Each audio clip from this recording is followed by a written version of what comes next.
This is 99% Invisible. I'm Roman Mars.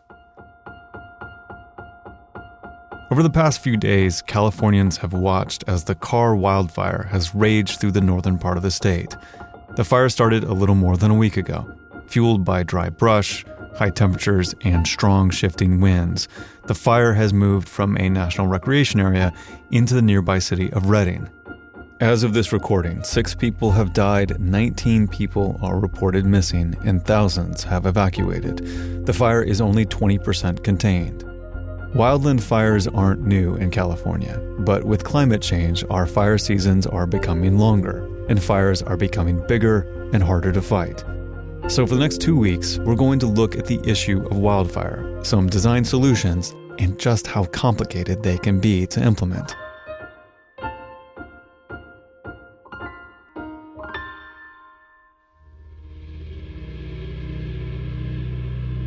The Santa Ana winds of Southern California are sometimes called the devil winds. They pick up in the late summer and early fall, sweeping down from the mountains and across the coast. They're hot, dry, and known for creating dangerous fire conditions. In late November of 1980, as the Santa Anas blew in at up to 90 miles an hour, an unknown arsonist lit a fire near Panorama Point in the San Bernardino Mountains. That's reporter Stephanie Joyce. Pushed by the wind, the fire grew and quickly spread down the mountain towards the city of San Bernardino. This is the city's then fire chief talking to a reporter. Again, we had extremely strong winds. Humidity was somewhere about 10. Another local fire chief said they called in all available resources. And still, it wasn't enough. There was no stopping the fire. All the conditions were just right, and for what we commonly refer to as a firestorm. In just a few hours, the Panorama Fire destroyed hundreds of homes and killed 4 people. It was one of the worst wildfire disasters in California history at the time. It was also the fire that would make a young researcher question our entire approach to wildfires and conclude that we might be able to design our way out of the devastation they cause. Jack Cohen was a few years out of graduate school and a recent transplant to California at the time of the fire.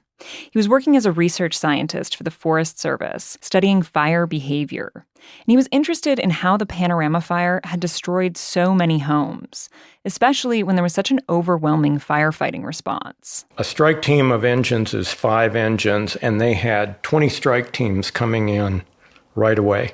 There would be a whole block of houses on fire, and they could not deliver enough water, so they were calling in more hoses and moving a block down or 2 blocks down and losing that, and then moving further and losing that.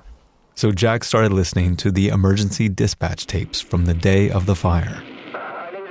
Jack is a matter-of-fact kind of guy, a scientist, rational, not emotional. But almost 40 years later, he still chokes up when he talks about the desperation he heard in the firefighters' voices. The tapes are pretty hard to understand, but you can hear the emotion.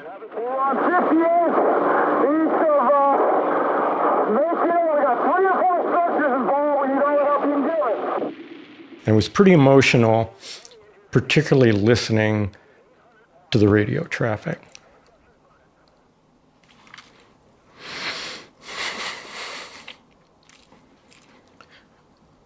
Because of how just desperation. They couldn't fight it. Yeah. For those of us who mostly see wildfires on TV or in pictures in the paper, it's easy to imagine that a wildfire is like a tsunami of flames, spreading across the landscape and destroying everything in its path. But Jack knew it wasn't that simple when he set out to piece together how the disaster had unfolded.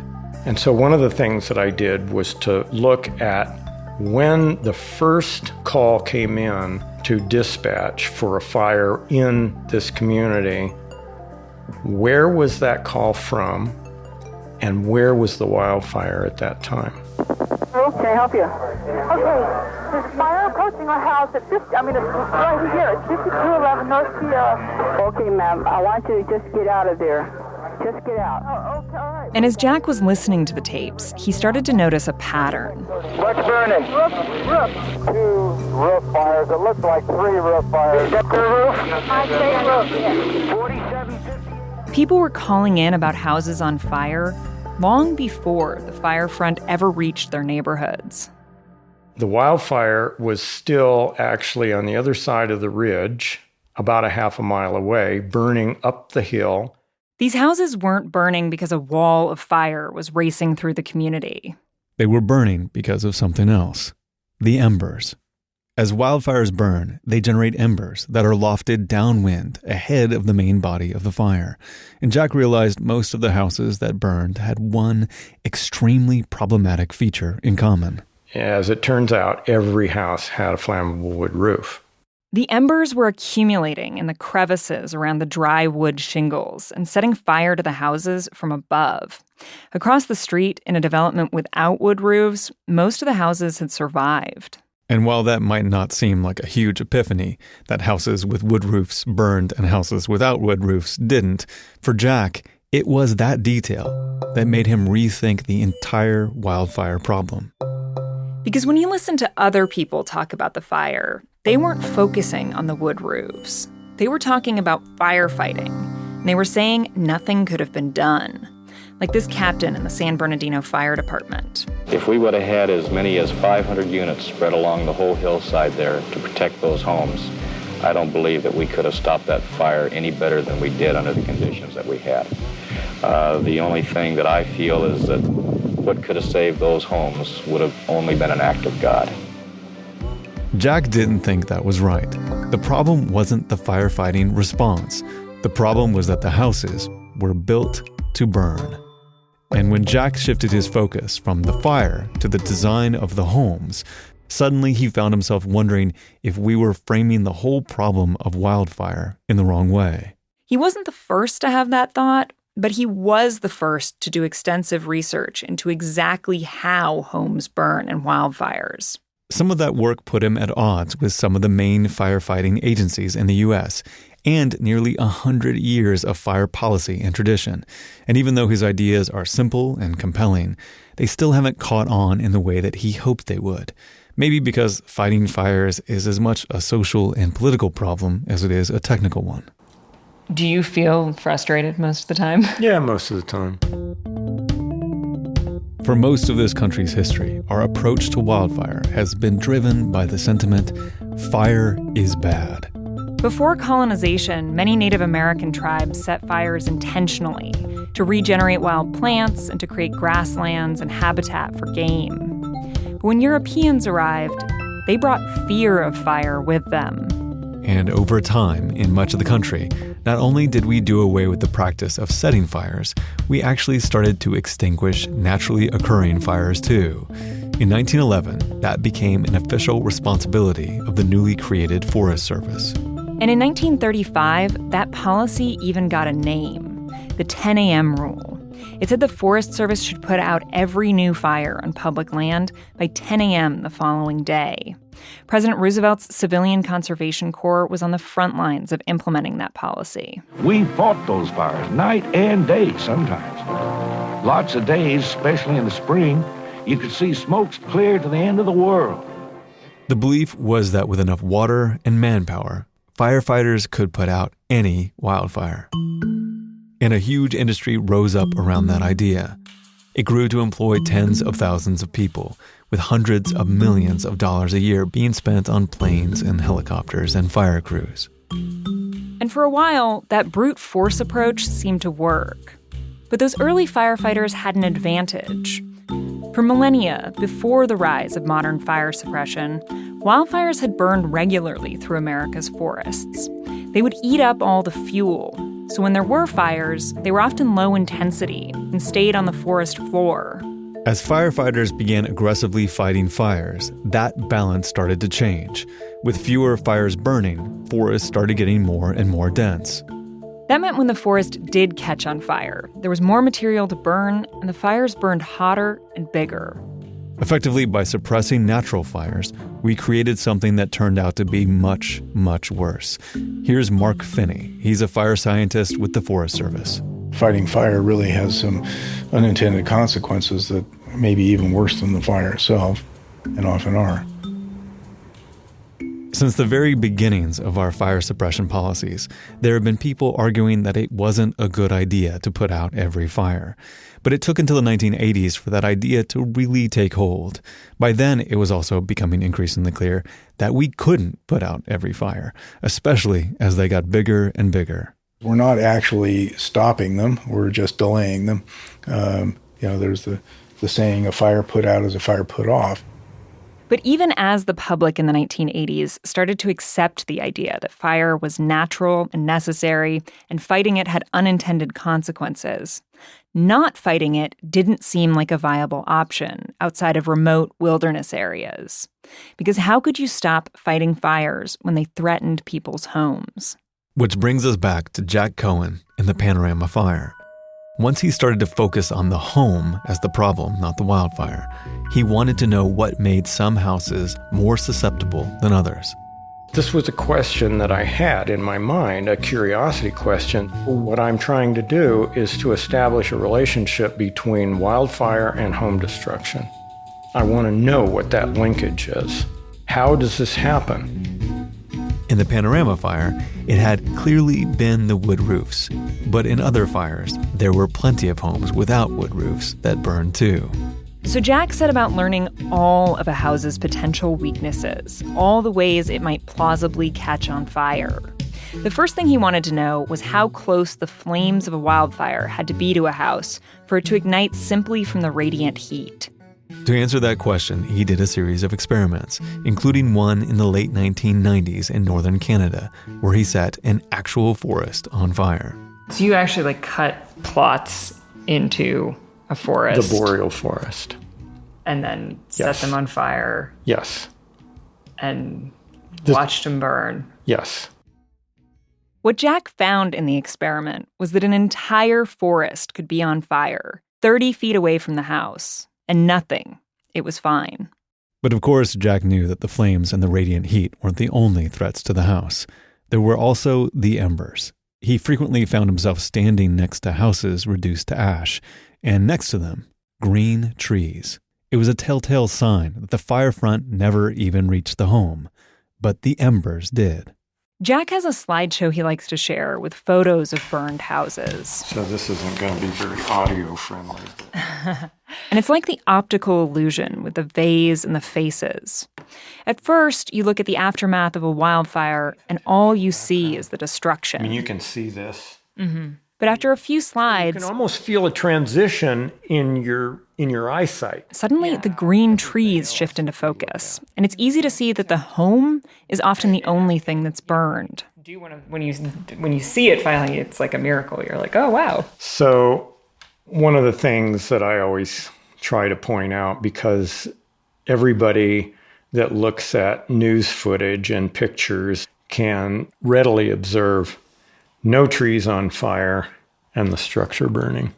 So he did experiments to see exactly how the embers were setting houses on fire. And he discovered embers like to collect in lots of places, like in the corners of wood decks and in gutters full of pine needles and in attics with open vents. Since a lot of people evacuate during a wildfire, there's no one around to douse the embers. They smolder and set fire to the entire house. The more Jack thought about it, the more he came to believe that most ember fires could be stopped with some simple design solutions. I mean, you don't have to live in a bunker. You don't have to cut all your trees down. Jack began to develop guidelines for designing and landscaping homes to withstand wildfire. He started by drawing a buffer based on a conservative interpretation of those Canadian fire experiments. He called it the home ignition zone. The home ignition zone is limited to the house and its immediate surroundings out to about 100 feet. Between 100 feet and 30 feet from the house, the goal is to space trees so the fire can't jump between them and is forced to the ground. Between 30 feet and 5 feet, the goal is to landscape and design so the ground fire loses steam by removing fuels like tall grasses and wood piles. And within 5 feet of the house, the goal is to stop the fire dead in its tracks with things like rock beds and well-irrigated grass. What I've found is that you don't have to be very exotic about your design and materials in order to make the houses very resistant to ignition. Jack also came up with a long list of suggestions for preventing ember fires on the house itself, from the big and obvious ones, like replacing your flammable wood roof, to the smaller, less obvious, like making sure your garage door has a tight seal with the concrete and removing decorative juniper trees, which are extremely flammable. Some of these ideas were pretty intuitive and had been floating around for a long time. In many fire-prone communities, homeowners had long been encouraged to clear flammable vegetation from their properties and to maintain their homes in ways that would reduce their chances of catching fire. But Jack's experiments allowed him to put hard numbers to people's intuitions and to develop specific, evidence-backed recommendations for the changes homeowners should make. And Jack's experiments also showed that when those changes were made, a house was much less likely to burn. In fact, he showed that was the main factor in whether a house was going to burn. It wasn't about the intensity of the fire or its size. It was really about what was happening within 100 feet of your home. And that led him to a further, far more radical conclusion. You can have extreme wildfire behavior, not control that, and yet still have houses survive. In other words, we may not even need to fight fires as long as buildings near fire-prone areas are designed to withstand them.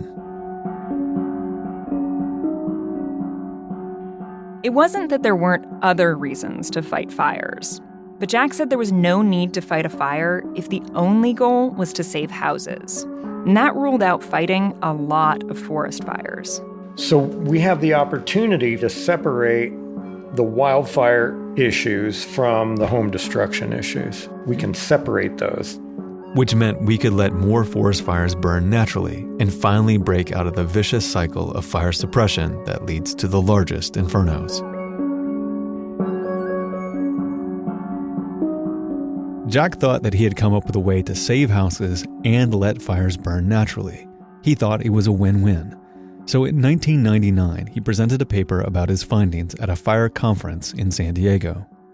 So I give this paper in front of a group of mostly agency people. People with the Forest Service and state fire agencies, people in a position to change policy. And Jack says they are totally uninterested, like no questions. Jack is up there saying that it's really only what happens within 100 feet of a home that determines whether it burns, and no one seems to care. Except this one guy from an environmental group. And as I'm walking out, he says, "Do you have a copy of that paper?" And Jack's like, "Sure, here's a copy." A few days later, a newspaper reporter calls, asking about Jack's talk. Jack gives him an interview, and the article comes out in the local paper. And I don't exactly remember the headline, but it was something like, "Forest Service has its head up its ass." That wasn't the actual title of the article, but the story did imply that basically everything about how the Forest Service dealt with wildfires was wrong. Because remember, the 10 a.m. rule had left us with this huge firefighting infrastructure. The Forest Service was spending hundreds of millions of dollars on planes and fire crews, was approving massive logging projects on the grounds that thinning out the forest would help reduce the intensity of wildfires and save homes. And Jack was saying, actually, it would be way more effective if you just encouraged homeowners to maintain and retrofit their properties. 9 o'clock in the morning, I get a phone call from Region 6. Forest Service, the fire director of Region 6. "What do you think you're doing?" Jack knew immediately that he was in trouble. The way he remembers the conversation, the director told Jack he was putting those big logging projects in jeopardy. And that put the director in a sticky political situation. But in the middle of getting chewed out by the director, Jack just doubled down. He says he knew what the data said, he knew the science wasn't wrong, and he told the director the logging projects weren't going to do much to save homes. And I said, well, you might have a problem because the research I've done doesn't indicate that that's going to be very effective. That was the end of the phone call. And pretty much the beginning of adversity for the next 3 or 4 years at least.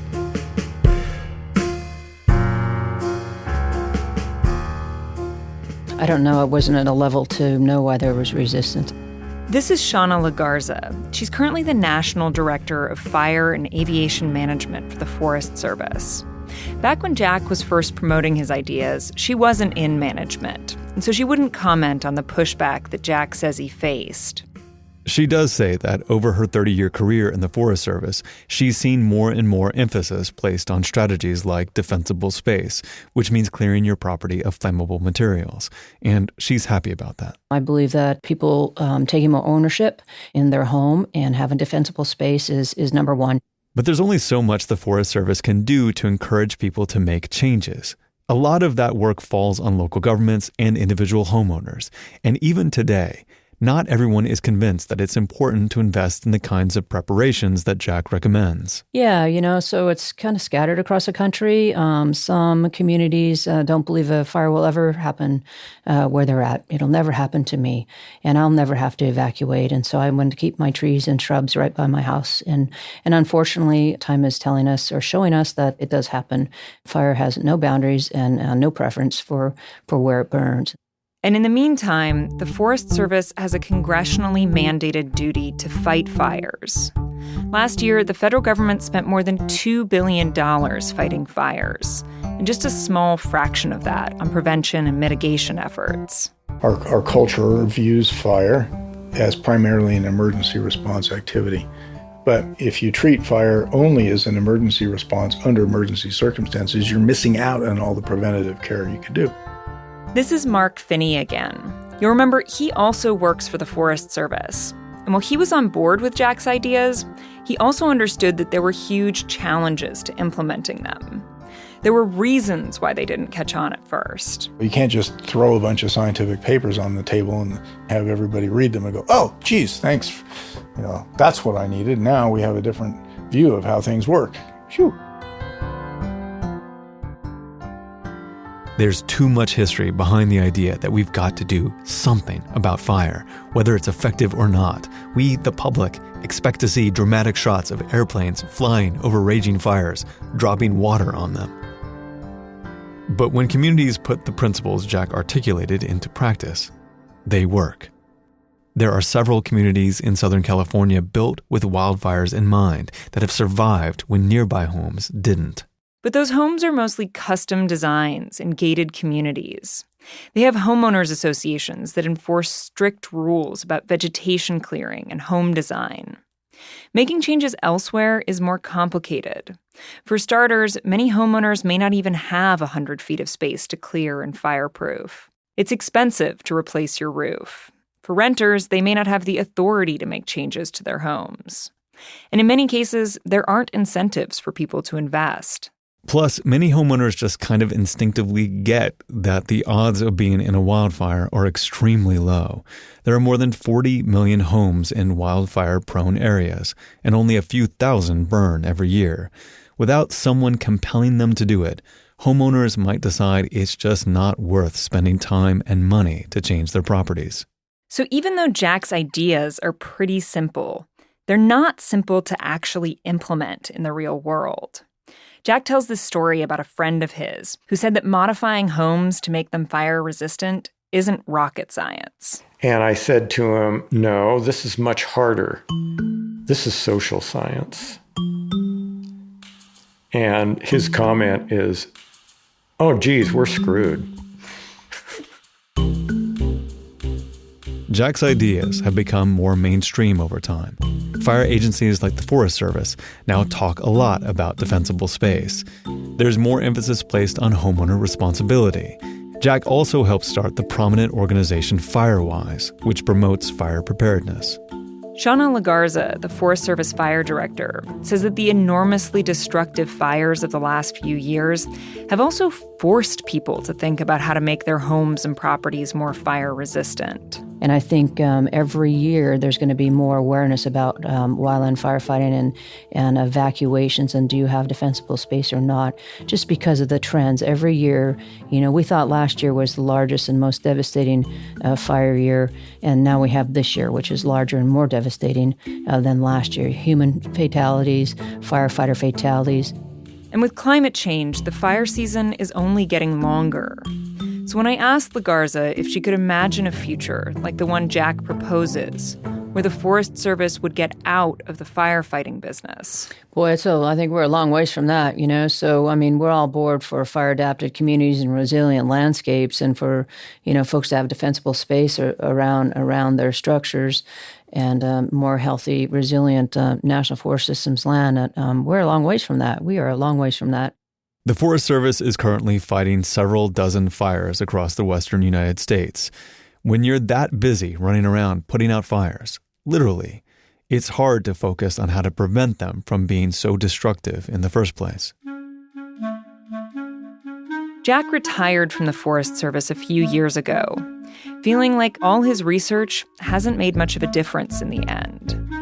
When he's watching the news, especially coverage of the past few destructive fire seasons in California, he's noticed there isn't a lot of talk about making homes more fire resistant or clearing defensible space. Instead, there's a lot about firefighting. The fire swept down the valley with apocalyptic fury. Overnight, the battle against the giant infernos intensifying. Overwhelmed firefighters did what they could. When that wind was blowing, there's not much you can do. There's no way you could stop a fire front like that. The fire is now scorched more than... One of the very frustrating things that I had experienced this past summer, particularly from the California fires, is the continued sense of fatalism. Oh, well, there's nothing that could be done. Well, no, the bottom line is that we can do something. It just doesn't have anything to do with controlling the wildfire. This fire is now 45% contained and mandatory evacuation orders are still... Watching news footage from those California fires, something stands out, especially if you've spent a lot of time with Jack. Once you get over the shock of seeing neighborhoods reduced to ashes and the drama of firefighters talking about how there was nothing they could do to stop the flames, your eyes shift to something else. The green trees, untouched by fire, surrounding the burned-out homes. We are really in a battle with nature, that nature is more powerful than we are. About 11,000 firefighters are battling the fires, putting in grueling shifts. Slow and safe. Many lasting more than 24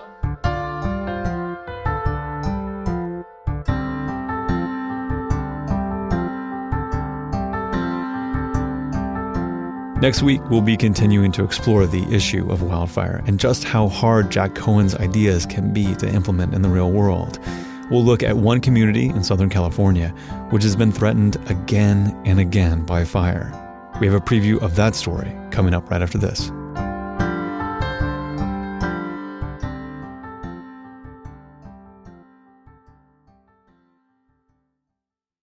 Next week on the show, we're going to look at just how complicated it can be for a community to figure out what to do when they're faced with the regular threat of destructive wildfires. And to do that, we're going to spend some time with one community in Southern California. It's called Montecito.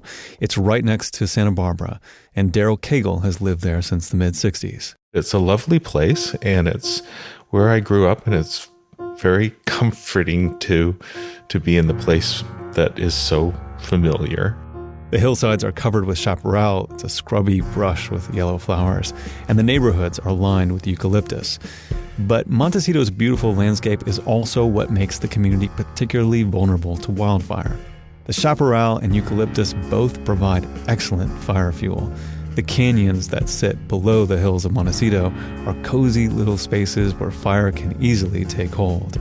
And the town's so-called sundowner winds blow hot, dry air from the desert up over the mountains and through the canyons, spreading that fire. For this landscape, fire is predictable and it is inevitable. And coupled with a multi-year drought, it is becoming unmanageable. We had no idea that fires were going to increase in size and frequency like they have. Maybe it's like the frog in the pot slowly coming to a boil. It's just getting worse slowly. For decades, the residents of Montecito exhibited a kind of stubborn pioneer streak that characterizes a lot of Californians. After fires, they'd rebuild and continue on with their lives. But that kind of optimism is getting harder to sustain as fires become more frequent and more intense, and as the community is forced to reckon with rebuilding again and again and again. We are entering a new time when, because of the weather and the impacts of climate change and long-term extended drought, that fires have reached a new level of intensity that's causing us to have to, in some cases change our tactics, our strategies, and to start to, we're reevaluating, hey, how are we going to deal with this, More on that story next week.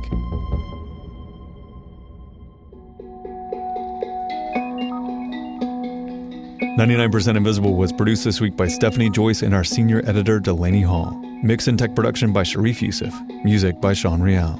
Katie Mingle is our senior producer. Kurt Kolstedt is the digital director. The rest of the team is Avery Trufelman, Joe Rosenberg, Emmett Fitzgerald, Vivian Lee, Taryn Mazza, and me, Roman Mars. Special thanks to KUOW and to Tom Colligan for research assistance. We are a project of 91.7 KALW in San Francisco and produced on Radio Row in beautiful downtown Oakland, California. 99% Invisible is a member of Radiotopia from PRX, a fiercely independent collective of the most innovative shows in all of podcasting. You can find them all at radiotopia.fm. You can find the show and join discussions about the show on Facebook. You can tweet at me at Roman Mars and the show at 99pi.org. We're on Instagram, Tumblr, and Reddit too. But I invite you to bask in everything 99% Invisible at 99pi.org.